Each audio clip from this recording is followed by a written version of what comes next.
25 दिसंबर सुशासन दिवस।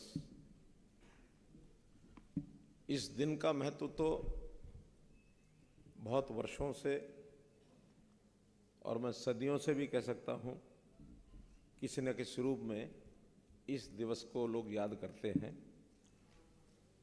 लेकिन पिछले 9 वर्ष से, अभी ये 10वां वर्ष भी मैं कह सकता हूँ, क्योंकि सबसे पहला सुशासन दिवस हमने 25 दिसंबर 2014 के दिन ये मनाया था। इस दिन का महत्व जैसे क्रिसमस दिवस इस नाते से तो बहुत सदियों से, जैसे मैंने बताया, चलता आ रहा है। इसी दिन अपने देश के बहुआयामी व्यक्तित्व, एक नेता जिन्होंने आज़ादी के संग्राम में अपनी भूमिका निभाई, महामना मदन मोहन मालवीय, उनका जन्मदिन भी इसी दिन होता है। हम उनको याद करते हैं। मदन मोहन मालवीय के बारे में समाज सेवा के कई किस्से हैं। एक किस्सा ऐसा कहते हैं कि सामाजिक कामों में बहुत तत्पर रहते थे। समाज के जितने धनी और संपन्न व्यक्ति होते थे, उनसे समाज सेवार्थ कुछ साधन धन इकट्ठा करना, तो इसमें वो माहिर थे। उनके नाम को मदन मोहन मालवीय अर्थात MMM, बहुत लोग उस समय उनके नाम की व्याख्या करते थे मनी मेकिंग मशीन। एक बार जब अवसर हुआ बनारस हिंदू विश्वविद्यालय का, तो उस समय उन्हीं के जिम्मे लगा कि 1 करोड़ रुपया एकत्र करना है। अब उस समय अर्ली 20th सेंचुरी, 1920 के आसपास की बात है। 1 करोड़ रुपया बहुत होता था। इकट्ठा करते हुए और उस समय हैदराबाद के निजाम के पास पहुंच गया कि मुझे बनारस हिंदू विश्वविद्यालय के लिए चंदा चाहिए। अब हैदराबाद निजाम ने कहा कि तो हिंदुओं की यूनिवर्सिटी है, मुझे क्यों देना है? वो मुस्लिम थे। उनका नहीं, ये शिक्षा का काम है, हर किसी को देना चाहिए। उन्होंने मना कर दिया। वापस आने लगे तो जो राजमहल का दरबारी था, उस दरबारी को कहा कि ऐसा बताइए, इस नवाब की, जो बादशाह उस समय का निज़ाम जिसको कह रहे हैं, इनकी कोई व्यक्तिगत चीज़ नई पुरानी कोई फेंक रखी हो, कहीं टूटी फूटी पड़ी है क्या? मैं बड़ा इनका प्रशंसक हूँ, मुझे कोई चीज़ इनकी मिल जाए, मैं अपने साथ संभाल के रखना चाहता हूँ। उन्होंने कहा साहब और तो कुछ नहीं, निज़ाम की टूटी जूती पड़ी है, आप ये ले जा सकते हैं, हमारे तो बेकार है। तो उन्होंने उस जूती को उठाया और शाम को मुनादी करा करके शहर में कहा कि निज़ाम की पुरानी जूती नीलाम के योग्य है, ये नीलामी होगी, जो कोई लेना चाहे आके ले जाए, और इसका जो पैसा मिलेगा वो बनारस हिंदू विश्वविद्यालय के निर्माण में काम आएगा। मुनादी हो गई। निज़ाम को पता लगा। निज़ाम ने कहा कि अरे भाई ये क्या कर रहे हैं? मैंने कहा देखिए, मेरा तो काम विश्वविद्यालय के लिए धन एकत्र करना है, जैसे भी हो जाए मेरा वही तरीका है, मैं तो और कुछ करना जानता नहीं, यही जानता हूँ। कहा नहीं नहीं, मुझे माफ़ करो, मैं पैसे ले जाओ, मेरी जूती वापस लाओ। ऐसे मदन मोहन मालवीय बहुत काम किए उन्होंने। खैर, उनका जन्म दिवस, उनको हम स्मरण करते हैं। और फिर देश के एक ऐसे प्रधानमंत्री जिन्होंने देश में सुशासन की नींव डाली, आदरणीय अटल बिहारी वाजपेयी। आज जो स्वर्णिम चतुर्भुज की चर्चा होती है सड़कों की, कि देश को पूर्व से पश्चिम, उत्तर से दक्षिण, सब कोनों को आपस में जोड़ा जाए और डायगनली भी कश्मीर से कन्याकुमारी तक, आसाम से गुजरात तक आपस में जुड़ने चाहिए। तो ये गोल्डन क्वाड्रिलेटरल जो रोड है, इसकी कल्पना अटल बिहारी वाजपेयी जी की थी। जो बनकर के बाद में अब तैयार हुई है। सारे देश को जोड़ना, एक करना, सारे देश की नदियों को जोड़ना। कहीं ऐसे ऐसे प्रदेश हैं, ऐसे ऐसे इलाके हैं, वर्षा में बाढ़ आ जाती है और उसी समय में देश के कुछ इलाके जिसमें सूखा पड़ रहा होता, तो पानी एक तरफ विनाश कर रहा है, एक तरफ पानी की कमी के कारण से हम समस्या को झेल रहे हैं। तो क्यों नहीं देश की नदियों को जोड़ा जाए। ये कार्यक्रम भी उस समय की कल्पना है। हालांकि इसमें योजनाएं बन रही हैं, आगे बढ़ रहे हैं, इतना ज़्यादा सफलता शायद अभी नहीं मिली है, लेकिन बहुत बड़ा काम है ये, इस ओर भी बढ़ रहे हैं। तो देश के प्रधानमंत्री के नाते से उनका जो सोच, देश की एकता, अखंडता, देश की सामान्य समस्याओं से लेकर बड़ी बड़ी समस्याओं को हल करना आदरणीय अटल बिहारी वाजपेयी जी के जीवन का एक हिस्सा रहा है। उनका भी जन्मदिन आज उनको हम स्मरण करते हैं। और फिर देश के वर्तमान प्रधानमंत्री श्री नरेंद्र मोदी जी ने इस दिन को सुशासन का नाम देकर और सुशासन दिवस के रूप में इसको मनाया जाए, ये बहुत बड़ी पहल की। हमने भी जब सबसे पहला सुशासन दिवस मनाया था, यही पंचकुला में मनाया था, उस समय तो लगता था लोगों को कि एक जैसे बाकी कार्यक्रम होते हैं, कार्य दिवस के नाम से उसको स्मरण कर लिया, याद कर लिया, कुछ होना आना जाना तो है नहीं। और उस पहले दिवस के समय पर बहुत सी शंकाएं थी, लेकिन कम से कम एक इच्छा शक्ति के रूप में हमने उसको शुरू करवाया था, किया था। उसके लिए मन में एक धैर्य भी रखा था कि एकदम एक दिन होने वाला नहीं है, ये बहुत सहज होगा। जिस सीएम विंडो का उस दिन हमने लॉन्चिंग की थी, उस सीएम विंडो पर इस समय तक लगभग 11 लाख, 11.5 लाख ऐसी एप्लीकेशन आई हैं। अब ये 11.5 लाख लोगों की एप्लीकेशन उनके घर बैठे या उनके जिला के अंदर, ब्लॉक के अंदर, एसडीएम हेडक्वार्टर पर हमने वहां से ले ली, हमारे पास आ गई। अगर ये नहीं होती तो ये सारे 11.5 लाख लोग चल करके हमारे कार्यालयों में आ रहे होते। वो मुख्यमंत्री के कार्यालय में आते, वो चीफ सेक्रेटरी के कार्यालय में आते, वो हमारे मंत्रियों के कार्यालय में आते, हमारे विधायकों के घरों पर जाते, हमारे सांसदों के यहाँ भी पहुँचते। केंद्र की समस्याओं को लेकर भी बहुत सी आज बातें उन्होंने लिखी हैं, हम उनको फॉरवर्ड करते हैं। यहाँ आकर के कई दिन रुकते, उनका खर्चा होता, समय बर्बाद होता, मानसिक तनाव अलग होता। मैं ये नहीं कहता कि सभी 11.5 लाख का परिणाम ऐसा निकला होगा कि सामने वाले की इच्छा के हिसाब से उनको मिला होगा, लेकिन उसको डिस्पोज ऑफ करने में सब लोगों ने, हमारे अधिकारी, हमारे कर्मचारी, हमारे जितने भी सहायक संस्थाएं हैं, सब ने अपना काम किया है। तो एक मैं कह सकता हूं कि ऐसी चीज़ों को और हम लोग आगे बढ़ाने के लिए सुशासन दिवस ये हम कर रहे हैं। अब कर तो हम रहे हैं, बहुत से कार्यक्रम हमने चलाए हैं, प्रेजेंटेशन के अंदर बहुत से उदाहरण दिए गए हैं, आज भी कुछ चीज़ें आगे की हैं। लेकिन अगर कोई पूछे तो क्या ये सुशासन का काम पूरा हो गया क्या? मेरा कहना है कि मेरी शुरुआत अच्छी है, हम बहुत अच्छी जगह पहुंचे हैं। आज जो वातावरण 2014 में था, जिसके कारण से लोगों को उतना ज़्यादा भरोसा नहीं था, आज लोगों को भरोसा हो गया है कि इन 9-10 वर्षों के अंदर हरियाणा सरकार के सब लोगों ने मिलकर जो इस प्रकार के काम आगे किए थे, एक प्रयास किया था, वो काफ़ी हद तक उसके लाभ मिल रहे हैं, परिणाम मिल रहे हैं। लेकिन क्या काम पूरा हो गया है? मैं कहूँगा अभी नहीं, बहुत कुछ करना अभी शेष है। कोई कहेगा कब तक पूरा होगा? अब इसके बारे में कोई एक निश्चित उत्तर नहीं बताया जा सकता। उत्तर बताने के लिए एक छोटी कहानी मुझे ध्यान आ रही है कि 2 नौजवान वो पैदल जा रहे थे, किसी गांव में उनको पहुंचना था, कोई उनका गंतव्य स्थान था। रास्ते में उनको एक बुजुर्ग मिला। उस बुजुर्ग को पूछा, हमें अमुक गांव में जाना है, उस गांव में पहुंचने के लिए कितना समय लगेगा? अब बुजुर्ग चुप रहा। नौजवान सोच रहे थे कि उत्तर मिलेगा। कुछ मिनटों के बाद फिर से पूछा, कुछ क्षणों के बाद नौजवानों ने, कि बाबा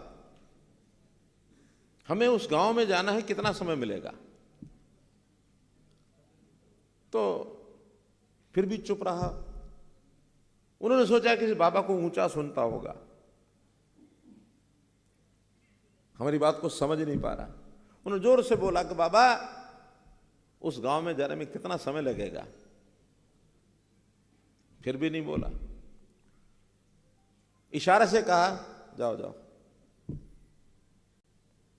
लोगों ने समझा पागल पागल है, इसको कुछ जवाब नहीं देता, हाँ करे ना करे, कुछ बोले, कुछ नहीं बोला, टाल दिया।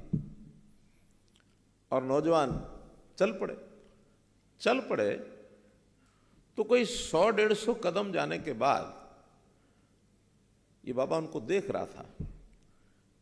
इस बुजुर्ग व्यक्ति ने जोर से आवाज लगाई कि जानो 1 घंटा लगेगा। ये पूछे मुड़ कर देख रहे हैं कि पहले जवाब नहीं दिया, अब हम इतनी दूर चले गए, अब हमें पीछे से बोल रहा कि 1 घंटा लगेगा। इनके मन में उत्सुकता हुई, वापस मुड़ के आ गए। बाबा बाबा हमने आपसे 2 बार 3 बार पूछा कि आप कितनी देर लगेगी, आपने उस समय तो कहा नहीं, और जब हम दूर जा चुके हैं आप करोगे 1 घंटा लगेगा। कि देखो बच्चों, जब तुमने पूछा था मुझे ये पता नहीं था कि तुम्हारी गति क्या है, और जब चल के तुम 150 कदम जा चुके हो तो मुझे पता लग गया, मैं देख रहा तुम्हारी गति क्या है। तुम्हारी गति के हिसाब से टाइम तय होगा कि कितना समय लगेगा। मित्रों, सुशासन के वो सब लक्ष्य हमको पूरे करने हैं, लेकिन समय कितना लगेगा ये निर्भर करता हमारी गति पर। तो हमको गति बढ़ानी होगी, और गति बढ़ा करके जब हम चलेंगे तो अपना लक्ष्य पूरा करेंगे। दिशा हमको पता है किधर जाना है, लेकिन गति अभी हमारी जितनी बननी चाहिए उतनी सबकी नहीं बनी है।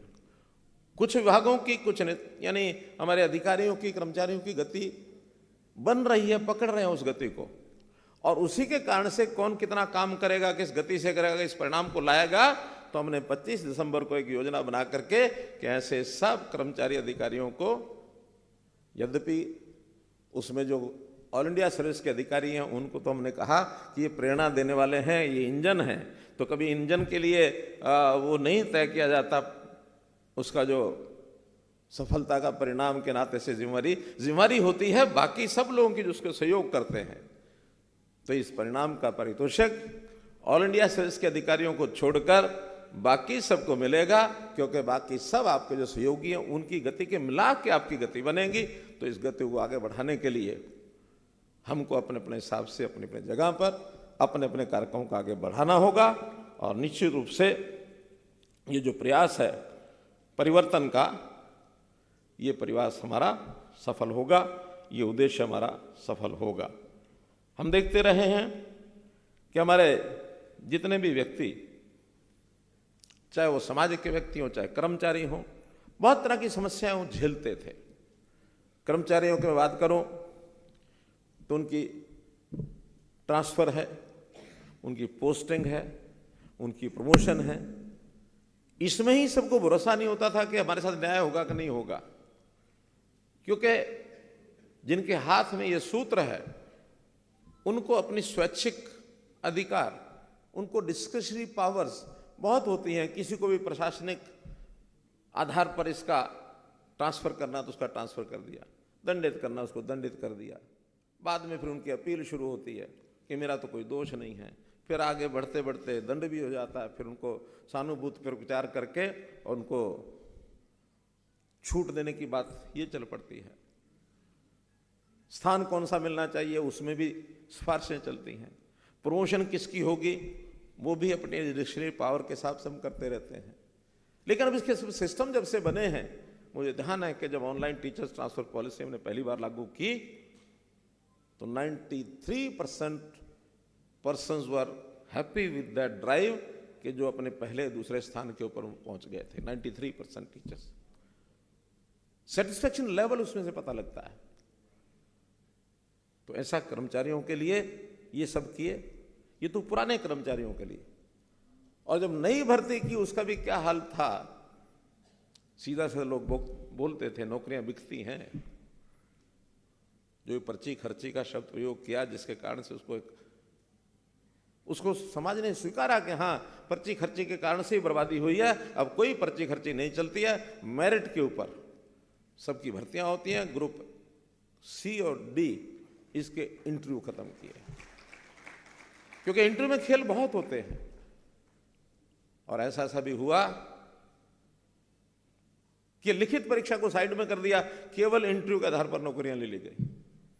अब इंटरव्यू तो अपने हाथ में आदमी के, जिसको चाहे उसको दे, जिसको नहीं चाहे उसको नहीं दे।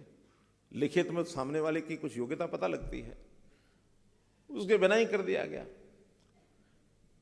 एक परीक्षा और एक इंटरव्यू, उसका तो ऐसा नियम बनाया गया है जिसके अंदर उसको एलिजिबिलिटी अलग अलग कर दी कि उसमें लिखित में भी उसको इतने मार्क्स लेने पड़ेंगे और इंटरव्यू में इतने मार्क्स लेने पड़ेंगे। भाई अगर दोनों को मिला दोगे, लिखित तो उसके हाथ में, इंटरव्यू तो उसके हाथ में है नहीं, इंटरव्यू तो जिसने लगाना उसके हाथ में है। दोनों का अगर करेगा तो लिखित तो बेकार हो गया। फिर कुछ अधिकारी इस मेरे विषय को समझ गए होंगे, मैं इसकी डिटेल में नहीं जाना चाहूंगा, मेरी कुछ सीमाएं हैं। लेकिन ऐसा भी खेल हो रहा है, अभी भी हो रहा है। इसमें से बाहर करने के लिए हमने इन सब बातों को किया है। मुझे खुशी है कि सुशासन के इन सारे कामों के माध्यम से लाभ हो रहा है। सुशासन की योजनाएं, उसका उद्देश्य लोगों के समय को बचाना, साधनों को बचाना, और विशेष तौर पर एक जो भ्रष्टाचार नाम का कैंसर ये लगा हुआ है, केवल अपने प्रदेश में ऐसा नहीं है, प्रदेश में भी है, देश में भी है, दुनिया में भी है। कहीं छोटा है, कहीं बड़ा है, लेकिन व्यक्ति दुखी बहुत होता है जिसके हाथ बीतती है। और मेरा और मानना है कि भ्रष्टाचार का सीधा सीधा प्रभाव किसी बड़े आदमी पर नहीं पड़ता है।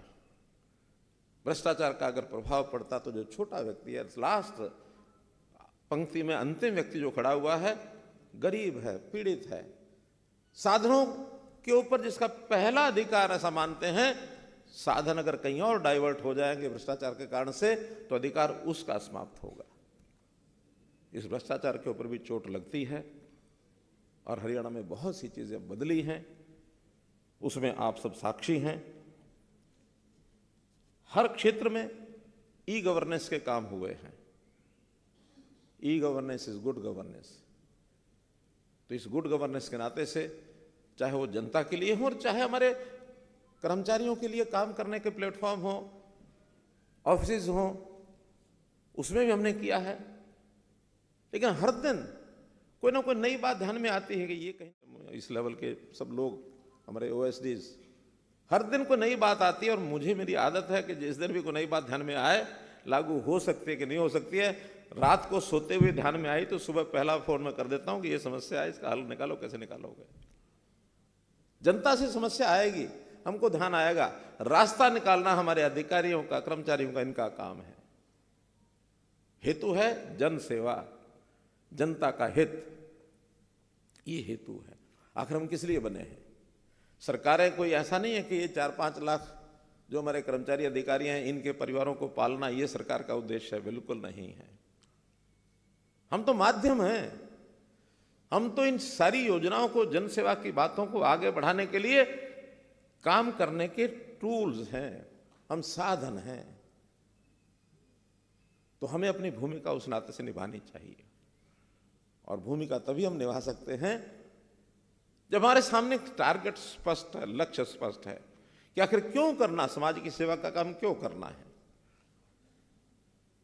वो इसलिए करना है कि जैसे हमने घर परिवार के अंदर सदस्यों के साथ हमारी भूमिका होती है, मेरा भाई है, माता पिता है, बहन है, बेटा बेटी, पत्नी, सब हैं, हम कुछ काम उनके लिए करते हैं।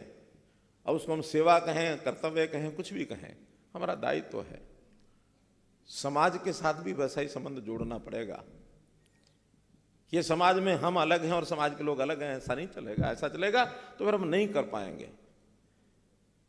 कुछ लोग शायद ये करते हैं कि हम तो इसलिए करते हैं कि सरकार हमको तनख्वाह देती है, हमारी नौकरी पक्की है, पक्की नौकरी में हमको एक बदले में, कॉन्ट्रैक्ट में हम करते हैं, कितना पैसा मिल रहा है, हम काम कर रहे हैं, ऐसा नहीं है।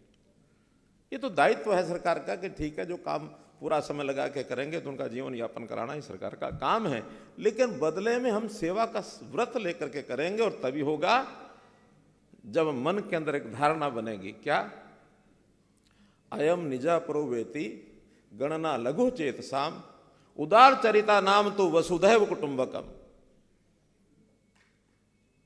ये मेरा है, ये तेरा है, इस दायरे में अगर रहेंगे तो इस सोच से हम जनता की सेवा नहीं कर सकते। ये पूरा विश्व एक कुटुंब है, हम विश्व की बात छोड़ दें, देश की बात छोड़ दें, हरियाणा जिसके लिए हमने काम करना है उसी की सोच लें कि ये 2,80,00,000 लोगों का ये हमारा परिवार है। इस परिवार में जिसकी जो जरूरत है उसको पूरा करना ये हमारा काम है। इस काम को करने के लिए अगर उसके साथ हम संबंध जोड़ेंगे कि मेरा भाई है, मेरी बहन है, ये हमारे परिवार के लोग हैं, तभी जाकर के हम काम को कर पाएंगे।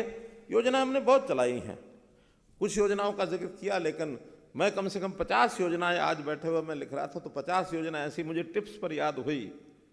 कितनी ऐसी होंगी शायद याद भी नहीं आती हैं। जब हर विभाग की योजनाओं को देखने लगते तो बहुत हैं।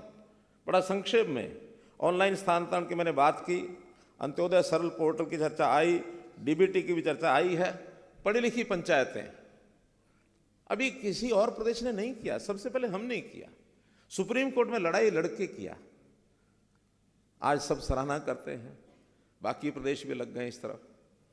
फिर हमने रिमांड की प्रथा ये खत्म कराई, नहीं तो लिटिगेशन के मामले में सांप सीढ़ी का खेल, पटवारी से शुरू होता है, एफसीआर तक पहुंचता है, और कहीं भी बीच में किसी के मन में आया कि नहीं ये मुझे केस समझ में आया नहीं, यार ठीक से फिर से करके भेजो, रिमांडेड टू पटवारी अगेन। फिर वो पटवारी चलता है तो फिर नीचे से चलते चलते ऊपर चलते चलते बीच में फिर एक आध बार फिर रिमांड हो जाता है। अगर 2-3 बार रिमांड हो जाए और 6-6 महीने से पहले हम तारीख लगाते नहीं है तो 20 साल निकल जाते हैं, और 15-20 साल के बाद उसको निर्णय हो ना हो, न्याय उसको मिला न मिले, डिलेड जस्टिस इज नॉट, क्या बोलते हैं, डिनाइड। वो जस्टिस तो इसका मतलब कोई अर्थ नहीं उसका। एक पीढ़ी की समस्या है, उस पीढ़ी को कुछ मिला नहीं, अगली पीढ़ी को मिले ना मिले उसको क्या लेना देना। तो ये रिमांड की प्रथा हमने खत्म की। सी विंडो की बात मैंने की है, रजिस्ट्रेशन, ई रजिस्ट्रेशन का काम हमने शुरू किया। नौकरी जो हमने दी है टैलेंट के ऊपर, उसकी मेरिट के ऊपर, नौकरियां लेने के लिए हर फार्म अलग से भरना पड़ता था, उसने सिंगल हमने रजिस्ट्रेशन का काम शुरू किया, और फिर साथ में सीईटी ये शुरू किया है। हालांकि सीईटी के परिणाम भी निकलने बाकी हैं, लेकिन फिर भी लागू किया है कंबाइंड एलिजिबिलिटी टेस्ट। इसके आधार पर युवकों को एक संतोष की भावना गई है कि हमको कम से कम एक बार 3 साल में फार्म भर दिया, एक ग्रुप डी का अगर पेपर दे दिया है तो जब कभी नौकरी मिलनी होगी उसमें से मिल जाएगी। ठेकेदारी प्रथा को खत्म करने के लिए हमने HKRN को शुरू किया। कल मैंने बात की उनसे, लगभग 20,000 लोग ऐसे थे जो मेरे शनिवार की जैसे बात होती, कल संयोग से शनिवार नहीं कर पाया था तो रविवार ही कल हमने किया वो कार्यक्रम, तो 20,000 लोग, उनमें जितने लोगों से बात की सबके मन पर संतोष का भाव था कि ठेकेदारों से बाहर निकले, हमारा जो शोषण होता था उससे बचाव हो गया। मुख्यमंत्री परिवार समृद्धि योजना हमारी बन गई है, हालांकि इसको अभी चालू करने में कुछ काम हुआ है, कुछ और होगा। पीडीएस की दुकानों के ऊपर हमने जैसा पीडीएस का सिस्टम शुरू किया, हालांकि केंद्र की योजना है, देश में कहीं भी कोई व्यक्ति परिवार किसी भी जगह जाके राशन ले सकता है, और उसमें जो भ्रष्टाचार पीडीएस की दुकानों पर होता था उसके ऊपर काफ़ी कंट्रोल लगा। रवन्ना स्कीम माइंस के अंदर यही बहुत बड़ा खेल है। बहुत परेशान हो रहे हैं लोग कि ये सिस्टम आपने शुरू कर दिया, हमारी चोरी बंद हो गई। महिलाओं की सुरक्षा के लिए हमने दुर्गा शक्ति ऐप ये शुरू किया, ग्राम दर्शन पोर्टल। आज गांव का नागरिक, कोई भी नागरिक या शहर का कोई नागरिक अपने अपने ऐप पर जाकर के अपनी समस्या, डिमांड, शिकायत सब लिख सकता है। ग्राम दर्शन पोर्टल हो, शहरी दर्शन पोर्टल हो, नगर दर्शन पोर्टल, ताकि सीधी उसकी बात हमारे तक आती है। उसको लाभ मिल रहे हैं। ई ऑफिस कुछ विभागों ने शुरू किया है। योजना तो अपनी है कि हर एक विभाग ई ऑफिस पर आए, कोई फिजिकल फाइल चलनी नहीं चाहिए। अब कुछ बातें जो मैं जिक्र कर रहा हूं कि अभी शेष हैं, उस पर हम सबको सोचना है। और सोच तो कहीं से भी अच्छी चीज़ की शुरू हो सकती है, कहीं बाधा आ रही है उसको दूर करने के लिए भी कोई भी व्यक्ति सुझाव दे सकता है। तो ऐसे ई ऑफिस को शुरू करना है। और जो सबसे बड़ी चर्चा जिसकी हुई, समाज में परिवार पहचान पत्र का जो प्रभाव, अब ये भी एक ऐसा कार्यक्रम है देश और दुनिया में और किसी ने शुरू नहीं किया। Haryana is the only state where PPP has been implemented. Haryana is the only state. बहुत शंकाएं इसके बारे में जाहिर की जा रही हैं। कोर्ट से भी थोड़ा सा हमको सचेत होकर रहना पड़ता है कि कोई ऐसी चीज़ ना हो जाए कहीं कोर्ट में जाकर के कोई इसको, हालांकि बहुत चीज़ें हमने सावधानी से की हैं। किसी की कोई निजता के ऊपर किसी प्रकार का कोई असर आने वाला नहीं है, केवल उसकी सेवाएं उसको दी जाएं। सरकार अपने दायरे में सारी सूचना रखती है, सर्विसेज कौन कौन सी दी जाएंगी उसका उपयोग किया जाएगा। एक बार सर्वे करके डाटा ठीक से इकट्ठा करना, फिर इसको ऑटो अपडेशन पर लाकर सब सेवाएं उसको देना। कुछ कठिनाइयां आई हैं सर्वे के अंदर, लेकिन वो प्राय ठीक होती जा रही है। बहुत छोटे लेवल पर जिसको कह सकते हैं शिकायतें मिल रही हैं, लेकिन हर दिन उसकी चर्चा भी मैं करता हूं। मुझे आज ही सुबह एक जानकारी मिली कि सेवा देने में उज्ज्वला योजना के अंतर्गत जो गैस सिलेंडर मिलना है वो परिवार को जब मिलना है जिसके पास नहीं है, तो मुझे बताया गया कि इस योजना के अंदर लिखा हुआ है कि अगर परिवार में 2 अडल्ट नहीं हैं तो उसको गैस सिलेंडर नहीं मिलेगा। मैंने कहा यह तो उचित नहीं है। आखिर मानो कोई विधवा बहन जिसके 2 छोटे बच्चे हों, अब उसको बच्चों को पालना है, अकेली है, अब उसके 2 अडल्ट नहीं है, तो क्या उसको गैस सिलेंडर नहीं मिलेगा? हमको इन योजनाओं के नियम बनाते समय कुछ संवेदनशीलता रख करके बनानी होंगी, ताकि किसी की तकलीफ है उसको हम समझ करके योजनाएं बनाएं। हाँ, उसका दुरुपयोग कोई कर रहा है तो योजना उसकी भी बननी चाहिए कि उसका दुरुपयोग कोई ना कर सके। बहुत इसके रास्ते हैं जिनको हम चेक लगा सकते हैं। घर बैठे बीपीएल के कार्ड बनाना, घर बैठे वृद्धावस्था पेंशन, घर बैठे दिव्यांग पेंशन, घर बैठे चिरायु कार्ड, ये सब चीज़ें परिवार पहचान पत्र के कारण से ही संभव हो पाई हैं। प्रधानमंत्री स्वामित्व योजना, ये सौभाग्य है हम सबका कि जब हमने लाल डोरा मुक्त गांव की योजना बनाई, उसके बाद योजना प्रधानमंत्री जी को जैसे हम लोगों ने प्रकटीकरण किया, मुख्यमंत्रियों को बताया जाता कि आप कोई ना कोई अपने प्रदेश की एक योजना का वर्णन करो। तो जो उनको वर्णन किया उनको अच्छा लगा और सारे देश भर में प्रधानमंत्री स्वामित्व योजना से इसको लागू कर दिया। साथ ही हमने शहरी स्वामित्व योजना ये भी लागू की। कई पीढ़ियों पहले लोगों ने म्यूनिसिपैलिटी से लीज पर दुकान ले ली, आज उन स्थानों पर हम छुड़वा भी नहीं सकते, थोड़ा थोड़ा किराया आता है। तो योजना बनाए 20 साल पुराने जितने ऐसे स्थान, सब मलकियत का अधिकार उनको दे देना चाहिए। सब लोग बड़े खुश हैं इससे। ऐसे ही प्रॉपर्टी आईडी अपने आप में बहुत कॉम्प्लिकेटेड ये मामला पहले भी था, आज भी अभी है। तो इसको भी हम, ताकि हर किसी को अपनी प्रॉपर्टी का एक निश्चित उसकी जानकारी उसको पास होनी चाहिए, क्लियर टाइटल होना चाहिए, किसी को बेचना है, किसी को खरीदना है। टैक्सेशन के हिसाब से भी हमारा रेवेन्यू उसके कारण से म्यूनिसिपैलिटीज का बहुत बड़ा है। तो ये एक बड़ी योजना हमने चलाई जिसके लिए एनडीसी, एनओसी ये भी ऑनलाइन कर दिए सब कि किसी को धक्का ना खाने पड़े।